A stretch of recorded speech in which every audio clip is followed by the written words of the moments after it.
Good morning and welcome to another edition of Marcus Meets. So today I have the pleasure of meeting Helen Cruthers. Hello, Helen.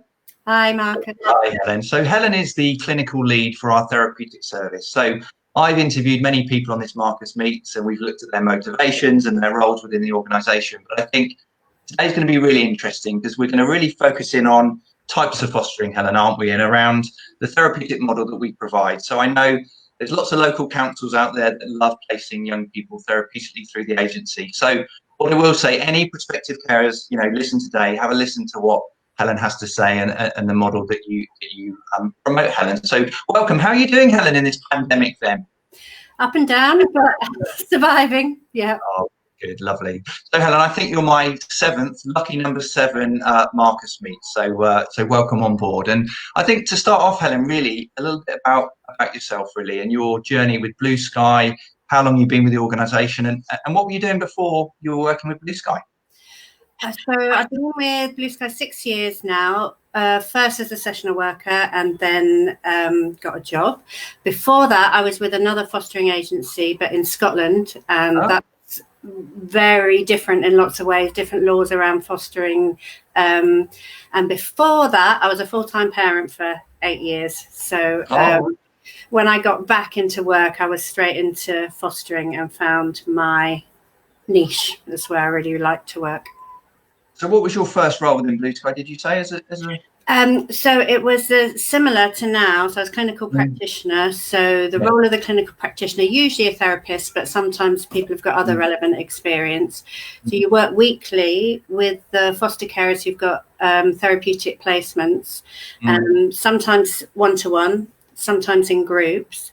And the idea is that you're giving them support, psychoeducation, helping them understand their young person, carrying them through tough times, giving them ideas, helping them think together, because some of the kids that we foster have had such a hard start in life that they're not easy to parent. So we know that the carers need support in order to support the young people. So I was doing that, but sort of on a sessional basis. And then I started working full-time with Blue Sky, and then on top of that I'm the clinical lead, so I've got an overview of the therapeutic theory, developing understanding as neuroscience develops, and sensory integration models, so taking what's happening in the theory world and bringing it down to everyday practice, training, support, that kind of thing. So you talked about you are now the clinical lead then, Helen. How does that work? Can you discuss the kind of umbrella within the organisation? We've got so many offices, how many of Helen Cruthers and other people below you? How does that structure work? Yeah, so there's just one of me. So I'm the most senior therapist in the organisation. And so I work with the TLC manager, Shahida, to overview the service, make sure it all runs smoothly. But my particular input is around the therapeutic thinking, and also what's so important with this type of work is, in order for the foster carers to emotionally hold the young people, then us clinical practitioners need to do that. But then the surrounding atmosphere, the teamwork, the helping each other out, time to listen, all that kind of stuff needs to be broader. So it's also trying to bring that kind of compassionate and supportive thinking into the organisation generally. So therapy isn't just in the therapy room, it's also how we treat each other outside. So we have 9 clinical practitioners at the moment. So some areas where there's a lot of therapeutic placements have more than one, so which is great. We don't get to work together that often because we're spread out all over the hubs, but we make sure that we keep in contact, share information, support each other, and we're all fascinated by this work and inspired by this work. So we're always looking for new books, new theories, new understandings. Tell me, you used the phrase TLC earlier. So for any prospective parents, what does that stand for, Helen? It stands for therapeutically led care. Okay. So the idea is that for some of our young people who come into care, I mean, everyone who comes into care has got a story, and they've got the initial trauma of not being with their birth family. Obviously, for an ideal start in life for most people is you would be with your birth parents or birth parent and have a good relationship with them. You wouldn't be separated in that way. So that's a trauma in itself. But some of our young people additionally have had experienced ongoing neglect, chaos, domestic violence, emotional abuse, physical abuse, and don't have a positive relationship with their primary carer. So what we know is that if we just carry on and try to parent them, well, but sort of standard parenting as we understand it might not work, because these kids are frightened of being parented. They've been parented and it was scary or abusive, or they couldn't rely on it. So our carers have to work extra hard.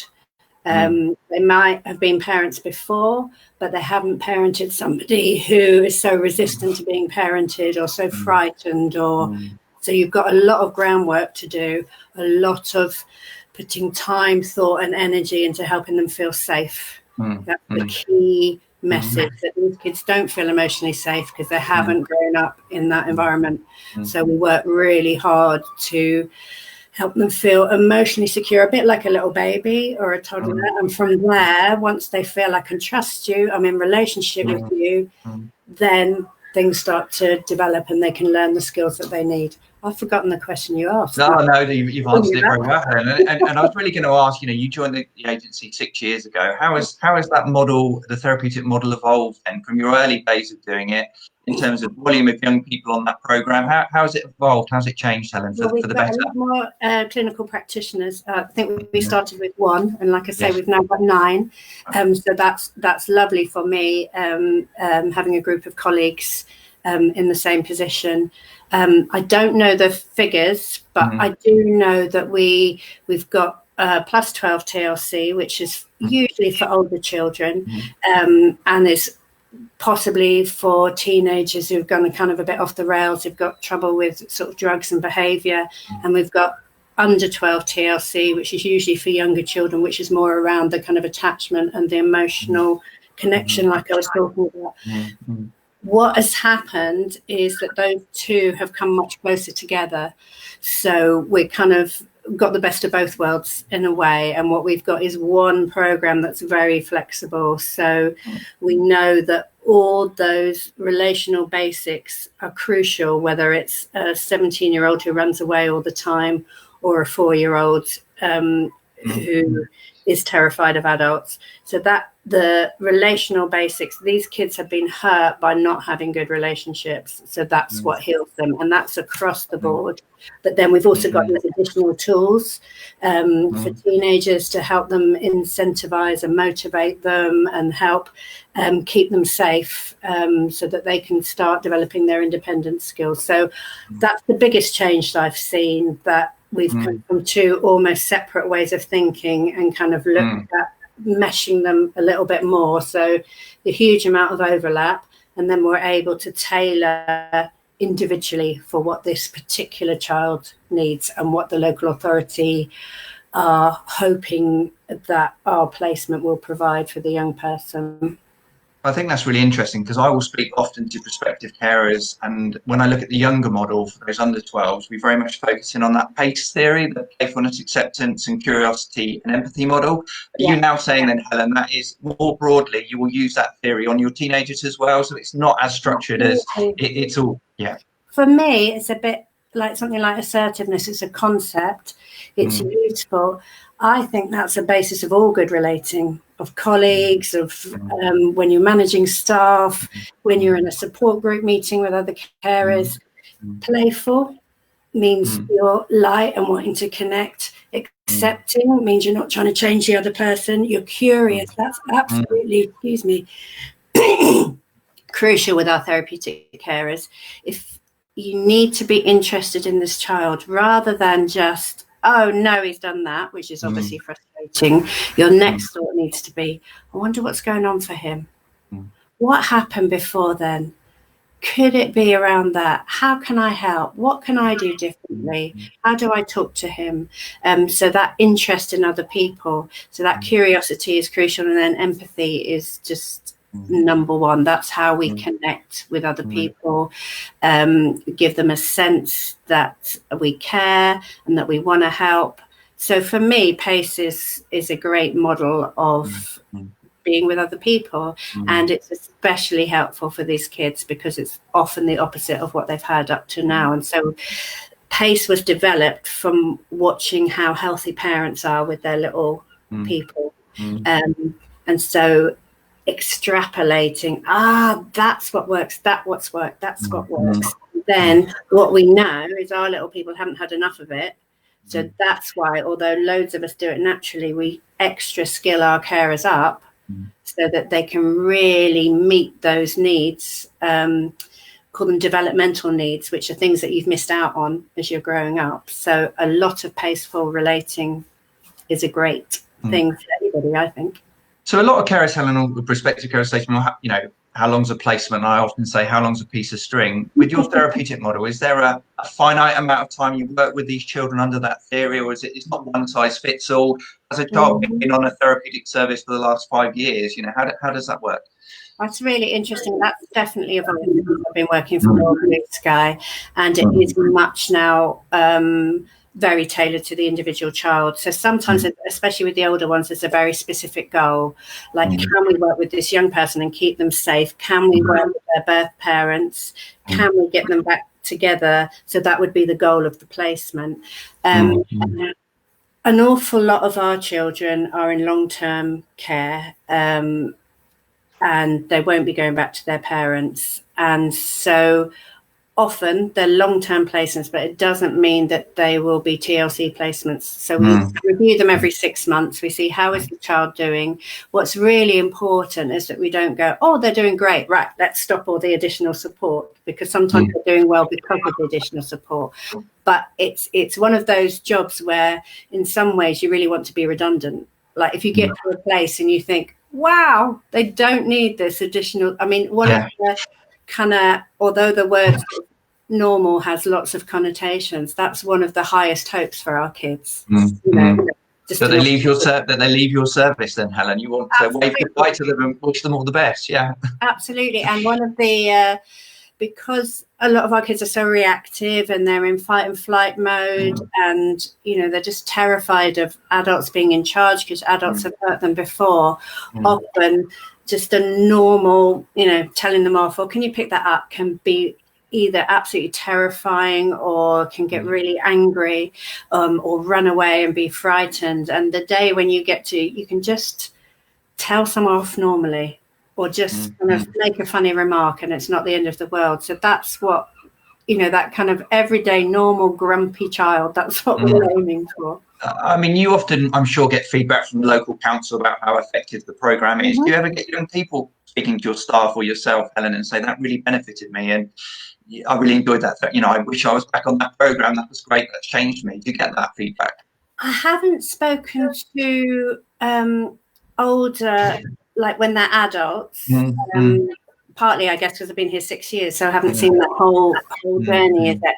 Certainly, there's lots of our foster carers who keep in touch with older young people who've left, and sometimes they've left, you know, not in a great way, but they still remember, even at the time, you know, they were saying in lots of not always pleasant ways, no thank you. I'm off. You know, suddenly 6 months later, you get a letter saying, thank you for all you tried to do for me. You know, I wasn't in the right place, but I do really appreciate it.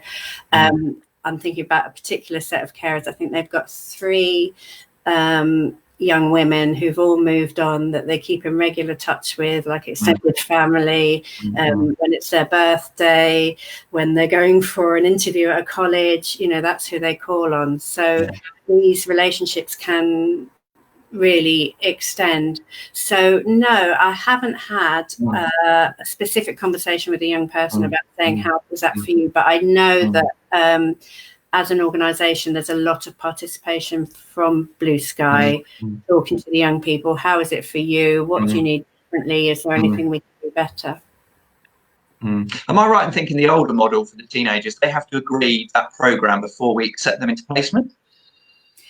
Yes, that's true, although it's slightly more complex than that. So they don't have to say, yes, I want to be parented. Yes, I want to go to bed at 9 o'clock at night. Yes, I want to stop drinking. What the plus 12 workers are very skilled at is finding that little nugget. As long as there's something they want, even if it's to get out of here so I can get back home, that's fine. As long as we've got a little bit of buy-in, a little bit of motivation to work with, then we can structure the incentive and the reward program around that.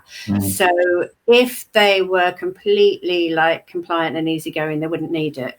So we know it's a struggle, but rather than against the young person, we try and go, okay, what is it that you care about? How can we help you get there? And how can you help us help you? So they're very much empowered then to help in that decision and give them something perhaps that they haven't previously, they don't have that empowerment in their other life, right?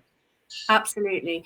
So, for example, if young people have kind of gone off the rails and got in trouble with drugs or CSE, that kind of thing, and maybe they're at a more standard foster placement, you know, so everyone's got the rules, you can't go there, you can't go there, you can't see that person.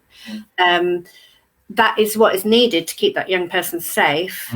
But we go the extra bit and, you know, there's still the safety. And it's like, and when you show us that you can do X, then you'll be able to take the next step. So this is how you get where you want to be. You work with us. So there's always, it's not just no, it's no and also working on, so the individual workers in our program are so crucial. I think they are an essential part, and they are the workers who work directly with the young people. And there are therapeutic elements with a small t in that having a relationship with an adult outside of the house who understands trauma, who understands some of the things you've been through and is on your side is therapeutic. But it suits a lot of our young people better than your kind of classic therapy, sitting one-to-one in a room talking. And that young person works strongly with the individual worker, so with a plus 12 model every week, and that's both to skill them up, the life skills that they're going to need towards independence, understanding how you maintain relationships, budgeting, all the issues that have been tricky for them in the past. So that is such a bonus, and it's not just adult centered, so it's not just we think you need to learn this, that and the other. It's where do you want to be, how can we help you get there? And obviously adult intervention as well, but we'll get much more buy-in, cooperation from the young person if they're getting some of their wants met as well. You, Helen, you talked about these individual workers, and if any prospective carers are listening today and they think, well, I'm not sure about taking that step into fostering because we might be in another lockdown, how are the team going to support my young person remotely? So what are some of the changes you've seen since, you know, semi-lockdown that we're in at the moment in terms of individual workers, or going forward if we are in full lockdown, how are they going to support those therapeutic, you know, carers who are managing the model? Well, like most of us, they get much more comfortable and skilled up on the phone, on video. And again, it's very individual. Some young people work brilliantly on Zoom, something like that. Other people, not so much. Even texting can be a really good way to build a relationship. So one key element of all of our individual workers is that they're very energetic and creative people. They're problem solvers. They help the young person to problem solve, but they do it for themselves as well. So rather than can't do that, then it's like, okay, how can I do that? What's going to work with this young person? And even you know, playing online games together while you chat, you know, keeping that connection. So like all of us in lockdown, we're all working out how do I maintain a relationship? How do I keep this connection with somebody else? So it's harder for sure. It's possible. Fantastic. And again, anybody that's thinking about fostering, the number is along the bottom there. Give me a call on 0800 035 6499. We'll have a chat about therapeutic fostering. And indeed, Helen is here today to answer any of your questions. You've got your fan club there. Trisha Corp says hello to you, Helen. Hello, Trisha. Oh, hi, Thanks for listening in. And I'd also like to signpost you to you've done some other work with Blue Sky. You've done some podcasts, I think, Helen, haven't you? And so if anybody's listening today, obviously Helen's a very intriguing, interesting lady. She's also famous on a podcast. You've done some interviews, haven't you, with your lovely daughter, Shula, with one of our staff members, Ed, who's the participation and training manager. And you can go to these podcasts. If anyone's listening, go to Podbeam. That's Podbeam, Podbeam. And you search Blue Sky Fostering, and also Apple Podcasts. Again, if you search Blue Sky Fostering, there is Helen there. She's done a couple of episodes. I think you've talked about the autistic spectrum disorder there, Helen, as well as meltdowns. So, and there's lots of other members of staff that have been on those podcasts and talked about that. Can you kind of refresh people, tell them a little bit about those podcasts and how that came about? Yes, so my daughter Shula, she's 15. She was diagnosed with autism when she was 4, and I'm learning from her constantly about her experiences of being on the spectrum, what helps, what doesn't help, and she's really interested in it herself. So we've done some training together, we've done some podcasts together, and I find it's so helpful that she can explain to us from the inside out, that's why that's difficult, or that's why I prefer things like that. And yeah, she loves to talk. She's very much the superstar of the podcast then, isn't she, Helen? Indeed. Helen, I mean, you've answered, I've got a few questions. You've answered many of them, but you've talked about what is therapeutic-led care. Again, how does it differ, therapeutic care to standard fostering? Prospective carers don't understand the difference. Yeah. Can you sort of give an overview? Yeah. What is the difference between a standard child and a therapeutic looked after child? Yeah, I'd like to just give a qualifier, because sometimes they're talked about like, oh, one's therapeutic and one's standard. And obviously there's huge amounts of many foster carers with mainstream placements who have traumatized children and are doing cracking jobs. So just because it's not a TLC placement doesn't mean that somebody isn't doing high quality fostering. But what the key difference for us is that this young child is not going to be easy to parent. You're going to have to be very paceful. You're going to have to think. You're going to have to reflect. You won't be able to do everything just, oh, that's how I parent. Like, no, okay, that's how you parented that person. Let's have a think about Johnny. What does Johnny need? People are going to have to be willing to talk to someone like me, to think about, to look at what's going well, what isn't going well, what you find difficult. So you need to have an interest in yourself and other people. So the key difference is in terms of the support that is offered. So around the child, as well as your supervising social worker, which all our foster carers have, you have a clinical practitioner, so someone like myself that you see weekly. You have the individual worker who either sees the child fortnightly or once a week. And we also have Elaine, who's our education worker. So as you can imagine, a lot of kids who are struggling with their behaviour and their ways of relating struggle at school as well. So it's really important that they've got the right school placement and that we work well with schools. So you've got a whole kind of additional support team around the child. So hopefully carers don't feel on their own. We all work together, communicate about the individual work, about the reflective practice work, so that we've all got joined up thinking. And so there's more commitment from the carer, but there's more support. Okay. And I talk to a lot of carers who've got more than one fostering bedroom available, and therapeutic fostering is very much, a lot of these young people like to be placed. Is it right to say on their own? They need a lot of one-to-one sort of energy and attention. Do therapeutic young people come in sibling groups? Is that common? So I think when we first started, it was always seen that if a child needed that much developmental parenting to fill in all the gaps that they'd missed. They probably needed just to be in a placement by their own. Now, again, that's often a good idea. We certainly wouldn't want them in a really busy household where one or two adults were, kind of rushing around. They need a lot of support, a lot of attention, a lot of liaison and meetings. But yeah, sometimes they're in sibling groups. Sometimes one of the children is on the TLC program, the other one isn't. Sometimes there's more than one TLC placement in the household. But then you'd probably have 2 full-time carers who weren't doing the job. So the key element is how much attention is this child going to get? How available is the carer going to be when the school rings up and says he's having a really bad afternoon, can he go home? How engaged are they going to be with my work? So it's a pretty full-time job, really. So more often than not, they're in single placements, but not necessarily. They just they really need a lot, like little ones. They need a lot. And you touched on the education then, Helen. Are many of them out of education, home tutored, virtual timetable? Is there a real mix of young people? Will carers need to be prepared for times where they're going to have to be at home and full time with therapy? Yeah, home education, I haven't come across any because the local authority education department are very, very keen for these children to be in school and have that social experience.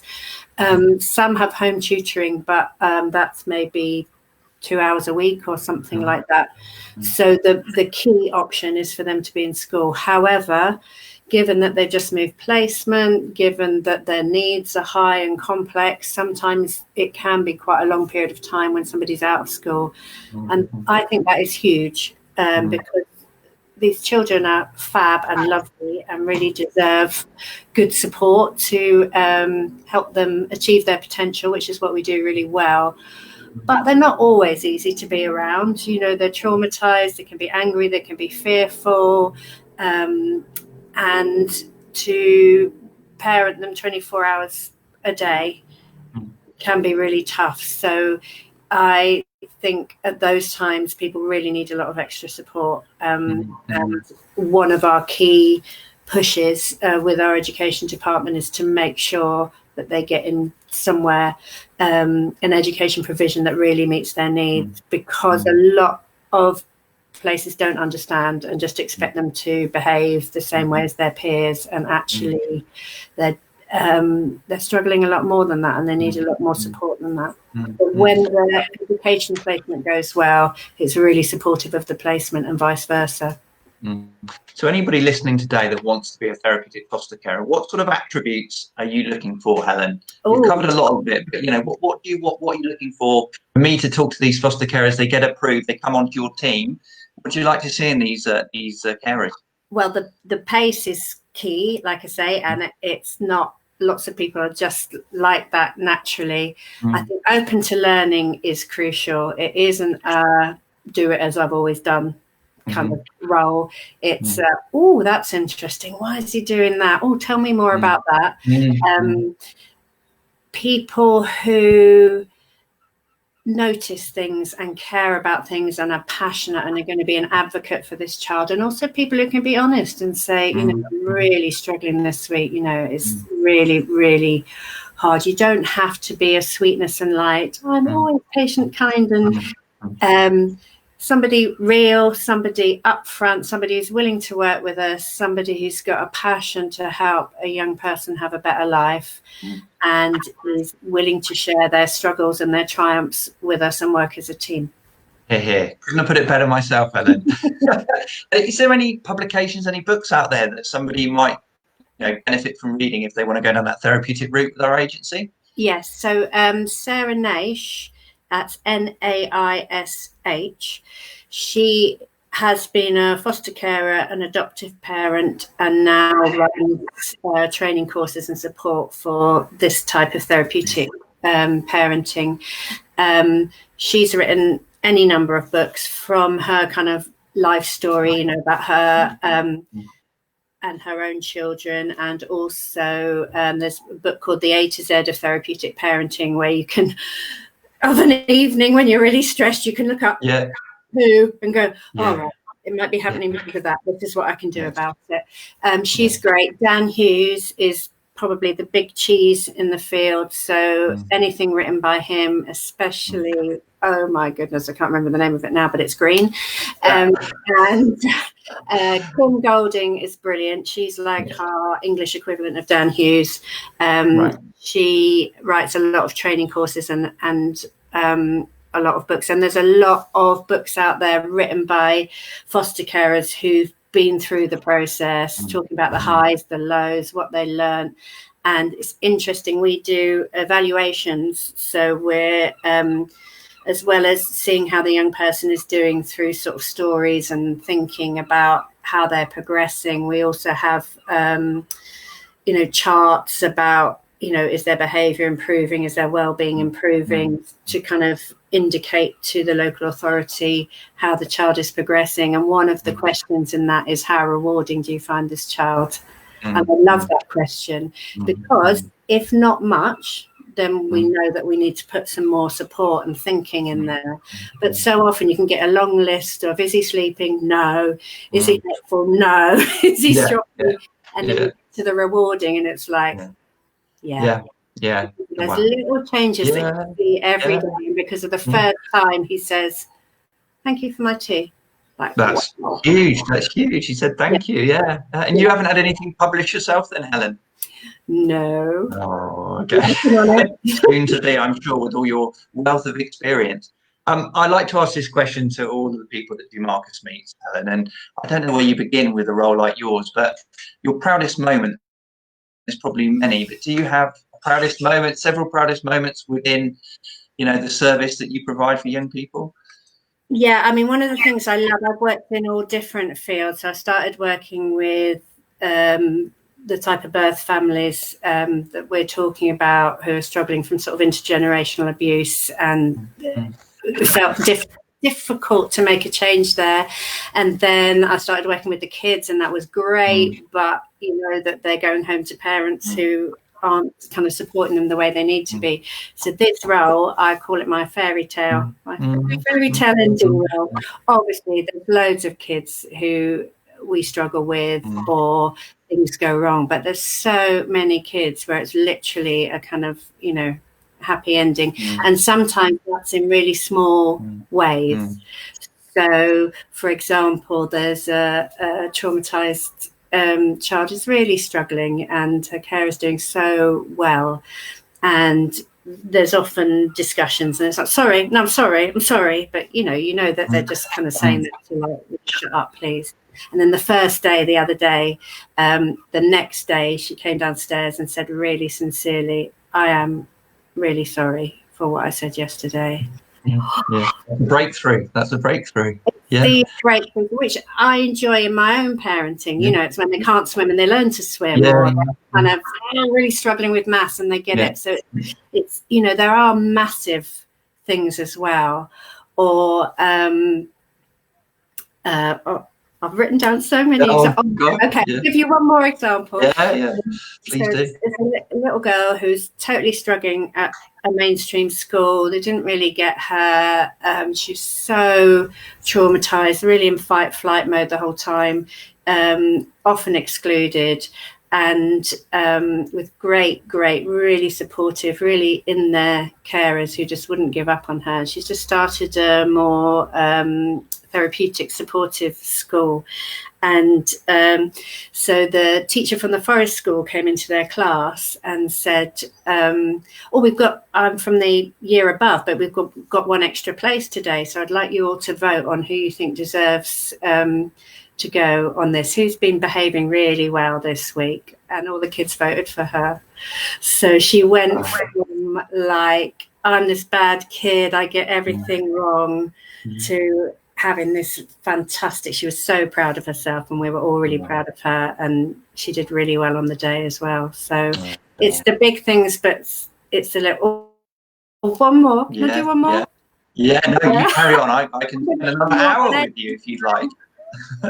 Okay, this is a little one from today.